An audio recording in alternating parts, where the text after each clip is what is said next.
13h benn waxtu 5 ci télévision Futur Média mbokk yi daleen ak jàmm ci xibaaru digg bëccëg gi li ci gën a fës te ñu nam ko jukki dina bokk ca commissariat bu Jannatul Maxwa foofee nag ñenn ñoo xamante ni xañoon nañ leen ngelaw lu féex ginnaaw itam bañ leen doon defeere nag kenn ci ñoom daal di ñàkk bakkanam ci ab accident seen ak ndaamaar daal di mbëkk benn garab daañu ci dikk nu mu gën a yaatoo mbokk yi ña nga xam ne ñoom ñooy yeewoo ca vallée bu fleuve Sénégal nag jamono yi ñoom ñoo nekk ci ak njàkkare ca station bu Matam foofee nag dex gi mu ngay wéy di leen utali ginnaaw itam àpp ba nga xam ne rek fa la waroon yem daal di koy weesu ci lu tollook juróom-ñetti mètre ki nga xam ne moom moo di gouverneur bu Matam wàccoon na ci li nga xam ne rek moom moo di terrain bi ngir daal di saytu mbir mu ni mel di ngeen ko dégg ci la jotaayu xibaar wàllu xibaar ba tey yorinu li nga xam ne moom moo di autorité fii ci réew bu Sénégal nag lu ni mel ñu dénk ko doomi réew mi lu yàgg la loo xamante ni nag collectif citoyen yu usager yu autoroute à péage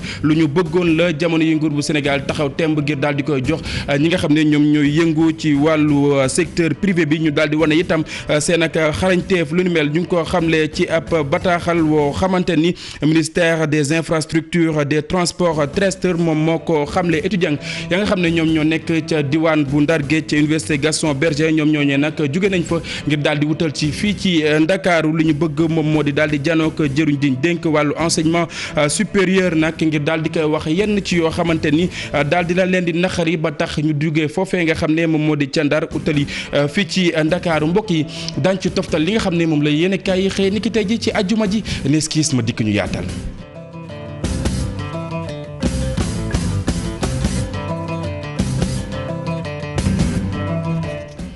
jërë ngeen jëf mbokk yi ñu nuyuwaat leen ci gën gi nuyu xibaar yi doore ko na nga xam ne noonu la ñu ko junjee woon commissariat bu Jannatul Maxwa ca diwaan bu Touba foofee nag ay doomi aadama yoo xamante ni xañoon nañ leen ngelaw lu féex ginnaaw itam bañ leen di defeere nag kenn ci ñoom moom moo daal di ñàkk bakkanam seen ak ndaamaar moom moo def ab accident nag daal di mbëkk benn garab bu fekkee suñu ndaw la nga xam ne moom moo ñu teewal ca diwaan bu Touba mi ngi ci bu mu jokko bi Mohamed Jo Diop maa ngi lay nuyu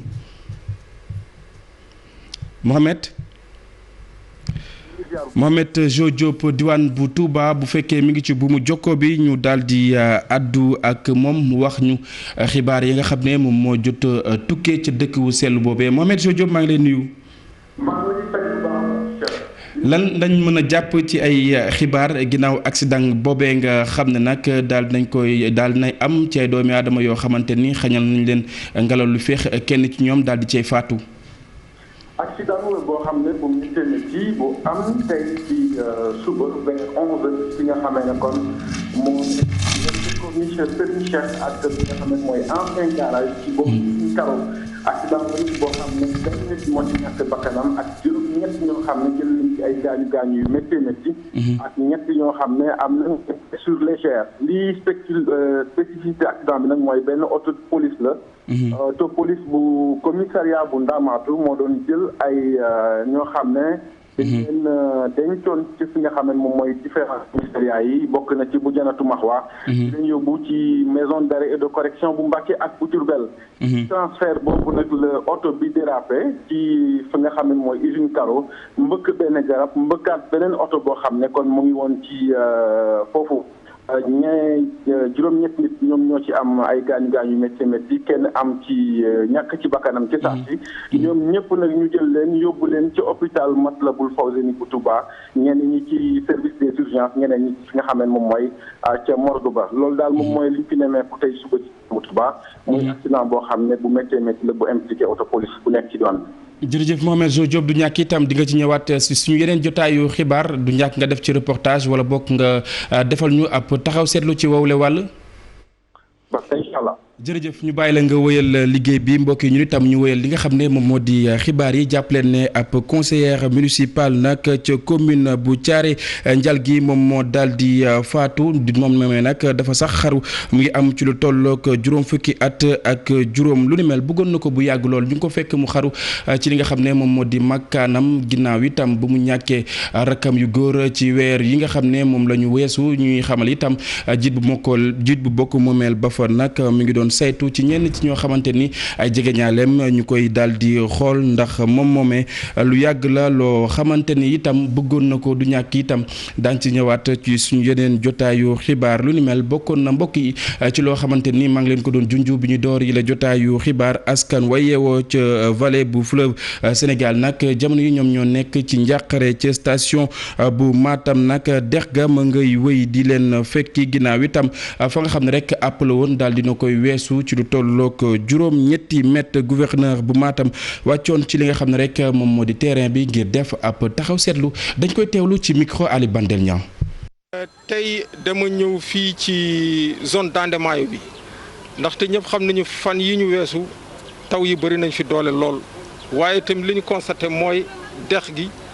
yéeg na yéegaay bi nga toll na tolluwaay bi nga xamante ni ci ndox que tey mën nañu ne day menacer yenn village yi ci kaw loolu nag jaar nañu fële ci Jamel mooy benn quartier ci commune Matam waaye li ñu mën a constaté mooy ndox mi commencé gul yàq lu bëri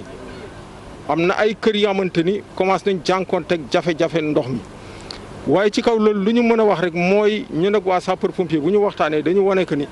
yenn équipement yi li ñu mën a def rek mooy def ay sac à terre comme ça essayer leen épargner essayer leen préserver ndaxte lii li ñuy wax phénomène naturel moom moo nekk nii at bu nekk fleuve bi day toll fii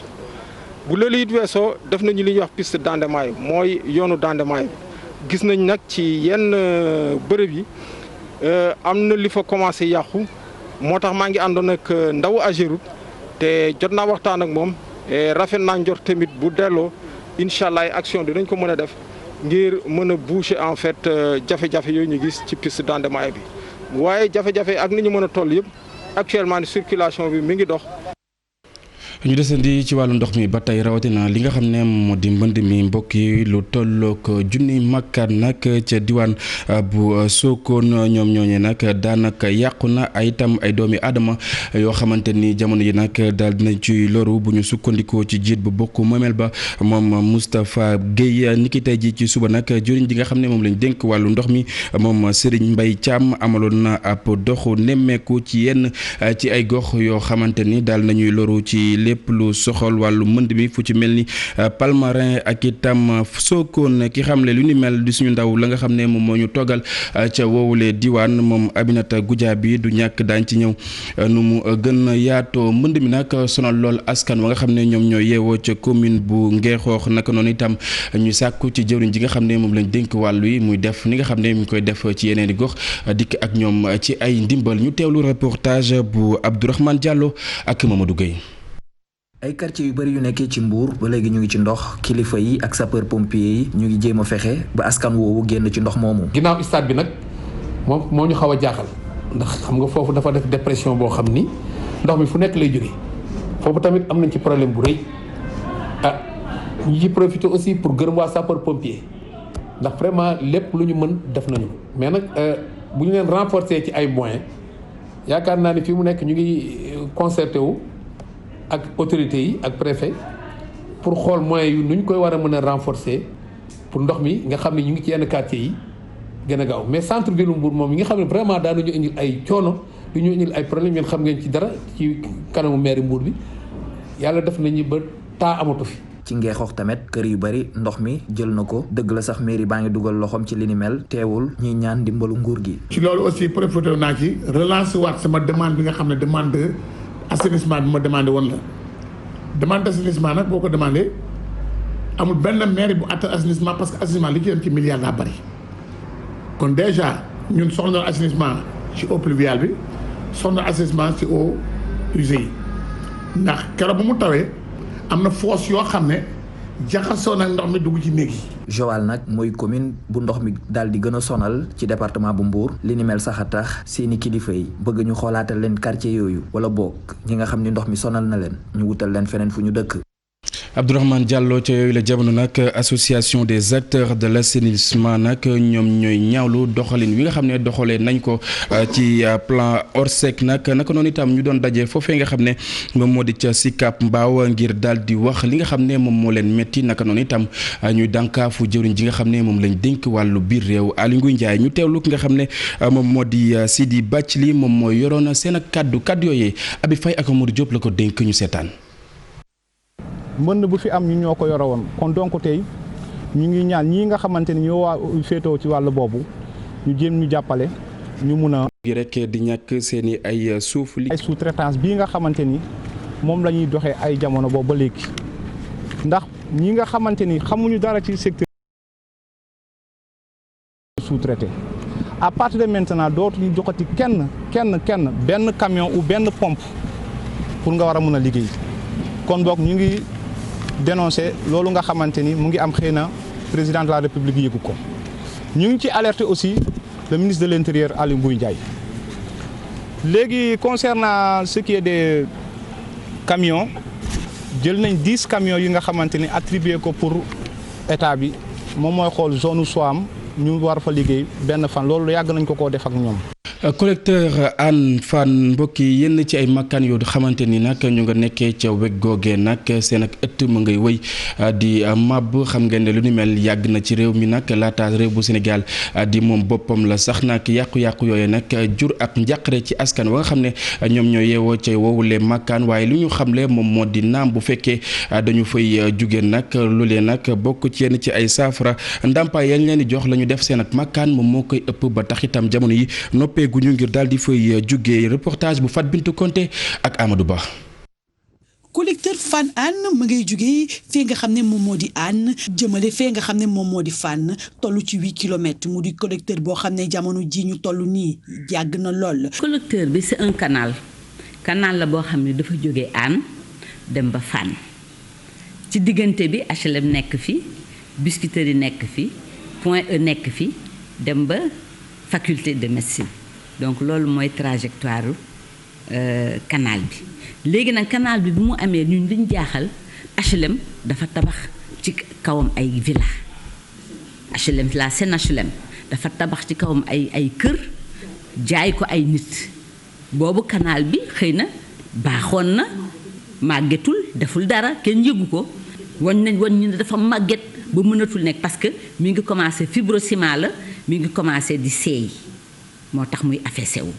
ba tax ni jamono ji ñu toll ñii nga xam ne ñoom la seen kër yi wala seen emprise yi nekk fee nga xam ne moom moo ji ci collecteur bi lee njàq ak jàqare la ñu nekkee fi ñu toll nii lee. nekk na loo xam ne dafa yee fitna daal ci HLM yëpp ñëpp nekk ci jaaxle ñi mu tolloog collecteur bi ñi tolloowul ak collecteur bi ñëpp dañu am problème. tax nag faaw nag ñu wut ay solution ñaar yi fi am rek moom moo di ñu dindi kër yi nga xam ne moo nekk ci collecteur boobee wala rek ñu contourner lii nga xam ne moom mooy collecteur bi li benn choix bi mooy ñi nga xam ne ñoom ñoo nekk ci kaw canal bi nañ leen jox ndàmpaay ñu dem dëkk feneen parce que tout dépend ci valeur kër gi nekk ci kaw moo tax du benn prix boo xam ne pour ñëpp la ça dépend ci valeur bi ci nekk. deuxième choix bi mooy comme kër yi mënuñu leen yëkkati nañu xool canal bi nuñ koy fatte après ñu contourner def benn contournement pour mu dem. du ci dal ñoom ñi nga xam ne ñoom ñooy yeewoo HLM te seen kër yi nekk ci collecteur boobee ndax jàpp nañu ne indemnisation lañ leen nar a jox dafay tuuti te seen kër yi lañ ca def ëpp na ko. problème bi mooy fan lañ ñuy yóbbu ak fan la ñuy dem ba pare ñaata la ñuy jox nit ñi. parce que nit ki da ngay tabax sa kër 4 étages wala 3 étages ñëw ñu jox la loo xam ne jëriñu la dara kooku dafa nekk loo xam ne rafetul ba tax na ñun dañu préférer toog fi ñu toog ñu defar li ñuy defar ñu xam ni bu ñu waree toj nañ ko toj defaraat ko. ba am nañu choix bi fi mu toll nii ak situation bi fi mu toll ki ko xam ne moom moo di secrétaire municipal bi léegi ndax jàpp na ni fi mu toll nii situation bi toll na foo xam ne faaw rek ñu trouver solution. est-ce que ñoom am nañu choix pour d'accord wala bañ a d'accord parce que mbir mi c'est un danger xam nga bu danger taxawee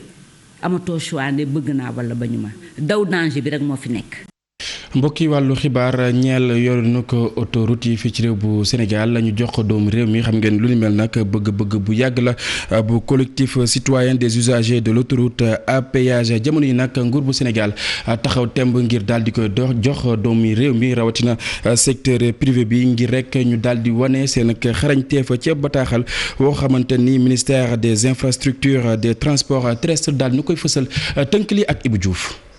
ni ñuy saytoo pont yi nga xamante nag wala autoroute yi nekk fii ci Sénégal loole nag mu mel ni nguuru Sénégal dafa fas yéene loolu li nga xamante ne boobaak léegi collectif bi ëmb usager autoroute à péage boobaak léegi ñu ngi koy sàkku ñoom nag gannaaw ab communiqué bu ñu fësal ñu ne taxaw nañ tem ngir delloo bépp li nga xamante ne rek moo aju ci ñuy saytoo yooyu la autoroute à péage ñu jébal ko liggéeykat yi féete ci secteur privé yi yoone nag fas yéene booloo wane seen kem kàttan ngir mën a taxaw ci li ni mel ci loole nag ñu ne rek dinañ ci ubbi li nga xamante ne ay appel d'offre yoo xamante ne ku ko si jël rek di nga mën a taxaw ñu ne nag képp ku nga xamante ne gannaaw appel d'offre boobee yow la ñu tànn war nga rek taxawal ab société boo xamante ne fii ci réew mi la fekk baax ci saxoog digle yi moom lañ fi tëgg ci lépp lu aju ci wàllu disposition OHADA am tamit sa siège social fii ci réew mi lu toll ci téeméer boo jël ñu ne ñeent fukki ak juróom-ñaar yi nag dina bokk ci capital yi nga xamante ne ay doomu réew yi wala sax ay sociétés yoo xam ne fi lañ nekk ñoom ñoo koy moom loolu nag nguuru Sénégal dina ci am maanaam li ngeen duppee droit de regard ndax lu bëri ci koppar bay bàyyee ko foofu tamit dinañ ko verser ci fi nga xamante ne mooy trésor ñu ne nag ak disposition yi wala dogal yi nga xam ne nguuru Sénégal jël na ko dina gën a yombal jokkalante bi ba ñi nga xam ne mu ñoo woy jëfandikoo yi ñu mën a gis seen bopp ñu ne nag daxuñu sax ba taxawal li ñu duppee agence gouvernementale boo xam ne dinay saytu lépp lu aju ci wàllu autoroute yi fii ci réew mi ministère des infrastructures bu transport terrestre ak désenclavement ñi xamal rek ne li ñu bëgg mooy fexe bi li nga xamante ne mooy secteur privé mën a gis seen bopp bu baax a baax ci lépp lu aju ci yooyu la autoroute daxuñu sax ba taxawal ab régie bu ko laajee ci lépp lu aju ci wàllu contrat bi tamit dinañ ko taxaw bu baax a baax ba fexe ba ñooñu tamit mën a gis seen bopp ci bi lee liggéey. jërëjëf Ibou Diouf cant ak ngërëm ñeel na la mbokk yi ñu wax ci leneen ñeel mbas mi ak tolluwaayam fii ci réew bu Sénégal jàppale ne ni ki démb amul benn doomi aadama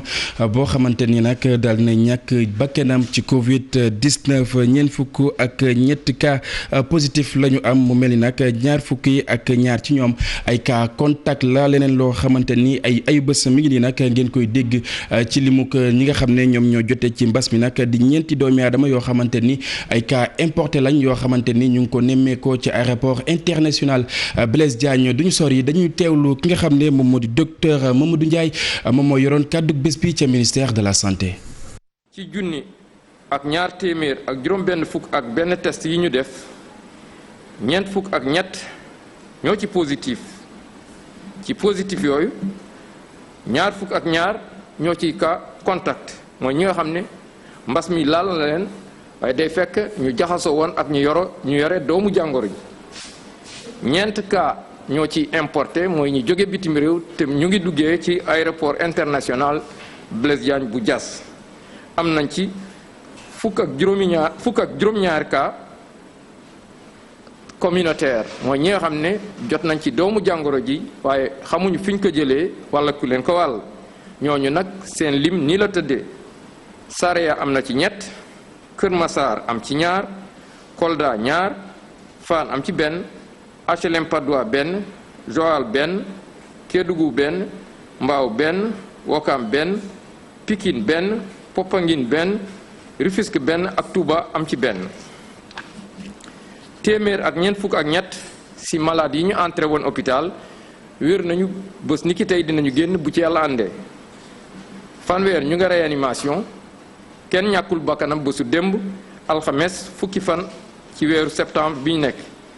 ñeneen ñi des hôpital ñu ngi am tan ci bésu tey dalee ko ci kaa bu njëkk ba Sénégal wëññi na fukki junni ak ñeent ak téeméer ak juróom-ñeent fukk ak ñett ñi nga xam ne jot nañ ci doomu jàngoro ji ci ñooñu nag fukki junni ak ñett téeméer ak juróom fukk wér nañ si ñaar téeméer ak juróom-ñeent fukk ak ñett ñoo ñàkk seen bakkan mu des ñetti junni ak juróomi téeméer ak ñeent fukk ak juróom-ñeent ci lalu hôpital yi walla ci loxo docteur yi. docteur Mamadou Ndiaye mu mel ni nag réew bu Sénégal nag mu mel ni royukaay la ci xeex wi nga xam ne mi ngi koy xeex mbas mi ginnaaw ab taxaw seetlu moom moo nekk ñaareel bi bu ñu xoolee nag ci àdduna wërngal këpp waaye mu mel ni itam moom moo jiitu ci raw gàddu gi fii ci tundu Afrique ki nga xam ne moom lañ dénk wàll wi nag moom Abdoulaye Diouf Sarr di xamle ne jamono yi nag jamono yi nga xam ne dañoo war a banque suñu ay yoxo ku ci nekk ci askan wi war ngaa mën a góorgóorlu ngir def kéem kàttan naka noonu itam ab livre blanc nag daañ ko fësal ci département wam ngir rek ñu daal di wax yenn ci ay expérience yoo xamante ni ministère de la santé daal dina koy am ci doxalinam ci li nga xam ne rek moom moo di mbas mi moom Abdoulaye Diouf Sarr kàddu yooyee mu ngi ko yëkkatee ci ouverture bu panel nga xam ne rek club Sénégal émergent ñoom ñoo ko amaloon Mohamed Samba moom moo taataan yooyu la kàddu. Notre pays, le Sénégal, est cité en exemple dans le monde. suñu réew di Sénégal moom nag tabb nañ ko ci wàllu àdduna bi mu nekk ñaareelu réew boo xamante ni daanaka xeex bi mu doon amal ci mbas mi mujj na ci am ndam. loole nag Sénégal yamul foofu ndax Afrique ba mu daj moo di réew bu njëkk boo xamante ni si moo jiitu ci xeex bi ñeel wàllum Covid-19 mu nekk loo xamante ni nag warul tax ñu bàyyi suñuy loxo war nañ gën a mën a dooleelaat xeex bi ànd ak mbooloo mu takk boo xamante ni mooy tax ñu jëlee fi mbas mi. xam-xam ak liggéey bi ñu amal ci mbas mi loolee dinañ ko tënk ci benn téere boo xamante ni li muy fësal moo di naka lañ doon liggéeyee ba fexe tey jii rek mbas mi lépp luñ ko war a xeexee ñu mun koo amal. Dans un livre blanc. dénk wàllu wér-gu-yaram fi ci réew bu Sénégal mbokk yi ñu àddu ci leneen mu ñeel wàllu njàng mi ak njàngale mi nag rawatina njàng mu kaw mi jamono yi may wax ak yéen mbokki étudiants yi nga xam ne ñoom ñoo nekk ci université bu Gaston Berger ba nekk ca Ndar nag jóge nañ fa ngir wutal ci fii ci Ndakaaru lu ñu bëgg moom moo di janook jëriñ ji ñu dénk wàllu njàng mu kawe mi ngir wax ko lenn ci seen i ay bëgg-bëgg bu fekkee suñu ndaw la nga xam ne moom moo ñu teewal ca diwaan bu Ndar mi ngi ci bu mu jokkoo bi Ousseynou maa ngi lay nuyu. lan lañ mën a jàpp ak itam yooyu la étudiant fan lañ toll ginnaaw bu ñu jugee Ndar ngir wutal ci fii ci Ndakaaru. waaw ni ñu ko waxee rek noonu la étudiants yi léegi nii rek dañ doon amal benn assemblée générale fii ci université Gaston Berger bu Ndar. assemblée générale bi nag étudiants yu bari daal nañ koy teewee ñoom nag seen i biir kàddu yi nga xamante ni seen président coordination du Chérif Diallo daal di ko yëkkati mooy lépp lu jëm ci wàllu njàng mi nga xamante ni dañ koy dakkal en attendant léegi nag dañuy delluwaat ci amphithéâtre yi ndaxte ñoom nee nañu li ñu gis mooy ñii di administration bi dañu am jafe-jafe seen diggante ak ñoom ndaxte waxtaan lañu bëggoon séq ak ñoom waaye waxtaan bi nangul am waaye nag dépp nee nañu dañu dégg ñii di administration bi di ruumandaat di wax waxu année invalide ak lu ñu mel te xam ngeen université Gaston Berger bu Ndar daaw dañu invalide woon seen année ñoom nag nee nañ kon dañuy delluwaat ci amphithéâtre yi dem jàngi waaye nag li ñu ci daal di toftal mooy jamono ji ñuy wax ak yéen ñoom ci ni bopp tàmbali nañ marche bi nga xamante ni moom la ñuy amal ñi dañuy dox diggante Ndar ba Ndakaaru dem nag fekki ki nga xamante ni mooy li ci war a lépp lu jëm ci wàllu njàng mi waxtaan ak ñoom wax que itam plan de reprise bi nga xamante ni ñoom la ñuy xalaat ni bu ñu ko defee njàng li mën a ñoŋ nee nañu nag foofu ci ministère ba bu fekkee daal am nañ ko la ñu fa bëgg xëy bu ñu ko amul itam daañu ko entamé li nga xamante ni mooy grève de la faim Cheikh Diop. jërëjëf Ousseynou ñu bàyyi la itam nga toppal ñu ñooy yooyu le ndongo boo ñëwee fii ci Ndakaaru ñun itam dañ la dalal ñu wax ci leneen lu ñeel wàllu baccalauréat atum 2020 mu mel ni nag téeméer boo jël nag ñaar fukk yi ak ñett jàpp ñaar fukk yi ak ñeent nag daal nañuy am li nga xam ne moom moo di premier tour bi mu mel ni nag yooyu le résultat nag daal dinay dal xel suñu ndaw Aminata Mbaré Sow ak Thierno Laurent Mendy doxantu woon nañ ci benn centre d'examen ngir amal fa reportage ñu seetaan. fii ci jury 1345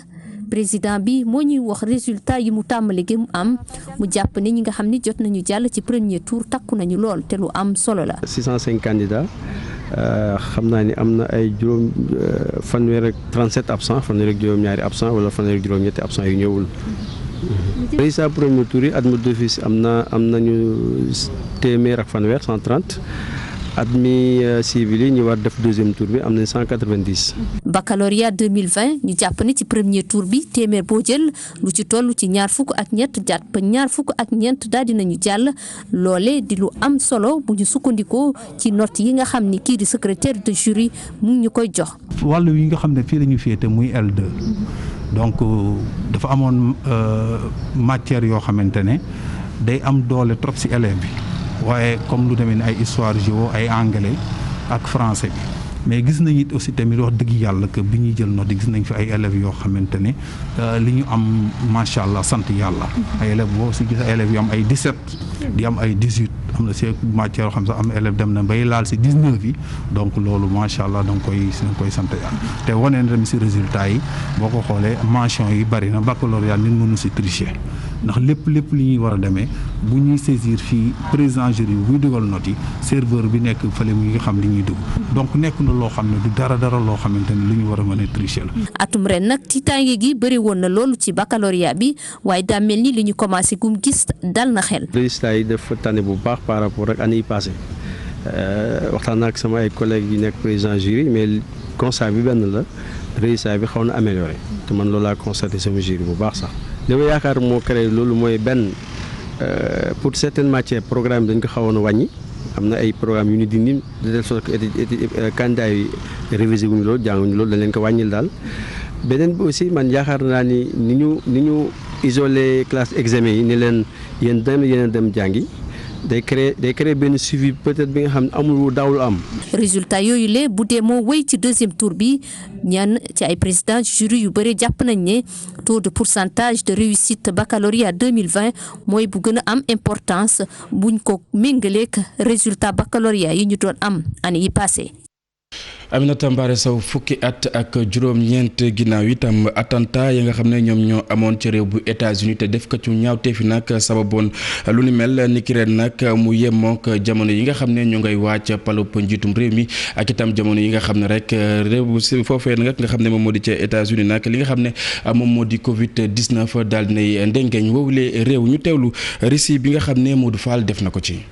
fukkeel ak juróom-ñeenteelu anniversaire yu attentat yu 11 septembre ci États-Unis moom nag dafa tombé nga xam te ni moo di campagne yu élection présidentielle yi ñaari candidats yi nga xam te ni ñoom nag dañuy utiliser moment bi nga xam te ni américains yëpp dañuy booloo ngir jéem a am électeurs yu bari Joe Biden ak Donald Trump ñoom danañu kon dem ca site bi nga xam te ni foofu la benn avion bi daanoo avion bi nga xam te ni jihadistes yi dañ ko détourné woon ca Pennsylvanie bokk nag ci bërëb yi nga xamante ni dafa am solo ci élection présidentielle yi ñoom ñaar ñi ku ci nekk danañ jéem a nag delloo njukkal lekk ñetti junni doomu aadama yi faatu ci attentat yooyu ci World Trade Center bu weesoo élection présidentielle bi anniversaire bi kon Covid 19 bi dafa jaar célébration yañ doon amal kon tey ji ci àjjuma ji daanaka yëngu-yëngu du fa am fi ñu duppee nag Grosse Pomme nga xam te ni nañ ko doon defee ci Memorial Museum mu di kon nit ñi rek ñi fa am ay njaboot yu loru dañuy tudd seen tur ca kaw a kaw waaye tey ji nag nga xamante ni rek loolee kon dañ koy enregistré def ko ci ay haut-parleur ngir moytu li nga xam te ni moo di ay rassemblement waaye boobu la décision neexul benn yoon njaboot yi nga xam te ni am nañ ci ñu ci loru ñoom sax daanaka dañuy dem defal seen bopp ca booru Memorial Plaza nee nañ nag danañu respecter lépp luy distanciation sociale ngir fàttali attentat yu 11 septembre yi nga xam te ni li mu def ci nit ñu faatu toll na ci ñaari junni ak juróom-ñeenti téeméer ak juróom-ñaar fukk ak juróom-ñaar ci atum 2001 mu nekk ay événements yoo xam te ni bettoon na États-Unis googee sax daal di fay jugee ànd ak yeneen i dëkk nag defal li nga xam te ni moo di seeni sécurité ba noppi nag daal di déclarer guerre ñi nga xam te ni ñoo di terroriste yi Osama Ben Laden moom mi ñu jàpp ni moo nekk cerveau boobule attaque ñu daal di koy topp dàq ko ba atum 2011 ca lañ ko mujjee faat ab musée nag boo xamante ni rek jagleen nañ ko attentat yooyee ak gaar bi nga xamante ni ngir fàttali la xewoon foofee ñu ngi koy defar ci city World Trade Center.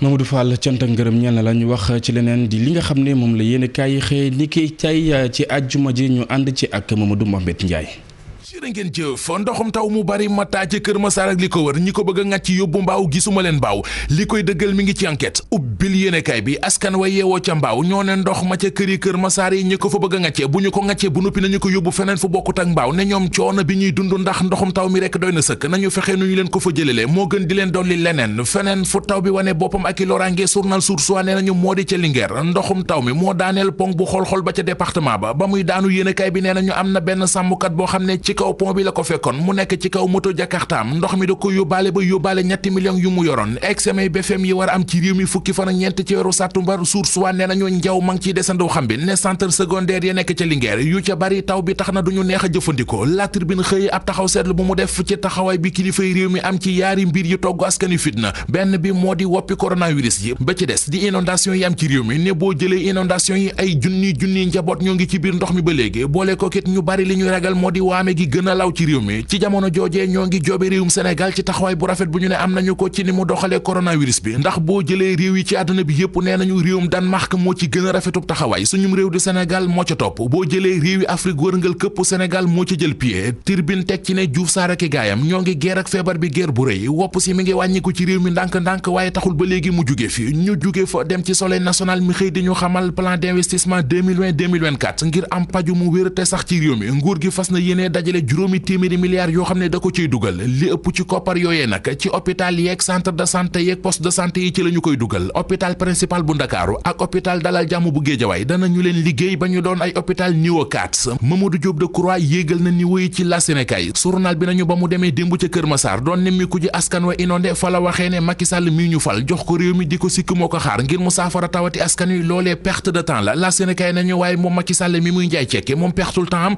ndax nee na waa Benno Bokk Yaakaar bu ñu bàyyee terrain bi ak ay politiciens jaay ngule yoo xam ne wër di yàq rek muy seen métier mu di ci mbirum inondation bi di ci mbirum dialogue politique bi bu ñu leen may dara politiciens yi fare ci kujjeg politique gi kenn ca ñoom di Ousmane Sonko njiital parti Pastef moom la journal L'Observateur xëyee ubbil yéenekaay bi aw doxalinam ci wàllu politique maanaam stratégie moom la L'Observateur di waxtaane li mu ne moom Ousmane Sonko amul chef ci opposition bi du nangu kenn di ko seefe waa ji di Déthié Faye xëy na ko dal ci Les Échos nee na ko chef de l'opposition bu dee lu nekk ci constitution bi askan wi woote ko kenn amul maqamam bañ koo jëfee ñi ñuy fay lu ñu jëfewul libération nee nañu ñoo di magistrat yi ca cour répression enrichissement illicite mu di CREI yi weer wu dee ñu fay leen te dara liggéeyuñu ko ndax gisuñuy dossiers yi ñu liggéey commission d'instruction ba fa nekk 2018 ci la gëj a faste xànc ak moromam parquet spécial ba réquisitoire bi mu defoon ci dossier Abdoulaye Baldé ñaari at a ngi ñu téye ko boole ko kit réforme ya ñu fa doon wax 2018 boobee ba léegi kenn waxatu lu ca jëm lu jëm ci jonganteb xarito match amical football Sénégal ak Gànnaar Corentin Martins di entraîneur bu Mauritanie mi ngi xam ne ci record yéen a kay ne match boobee derby dëgg lay doon Sadio Mané lay doon ci stade yéen a kay journal bi mi ngi ñuy leeralal li waral moom footballkatu Sénégal bi doomi Bambali gi ñu koy séntu ci FC Barcelone te boobee ba léegi kenn gisu ko fa benn moo di gis nañu ne moom Sadio Mané jiituwul ci liste joueurs yi Barcelone gën a soxla